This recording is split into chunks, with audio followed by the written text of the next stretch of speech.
I used my brand new hand mixer today. I really liked it. The storage is so compact, and it even came with a measuring base.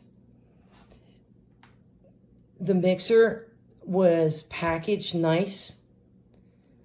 I can't say anything bad about it. It worked really well. It works just as well as one of those standalone mixers. This is my old one, and as you can see the difference in the size, my storage case was huge, and it just took up so much space in my cabinet, where this one is just small, compact, light, easy to use, and just as effective. I wanted to get rid of this for a while. This one is approximately, I don't know, maybe 20 years old.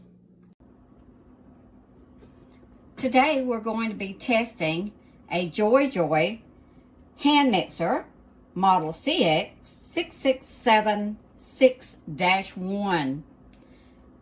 It came with a great little container that snaps right onto the bottom of the mixer that will hold your utensils and snaps on the bottom. It has 5 speeds, and today we're going to be mixing up some batter for some cookie dough.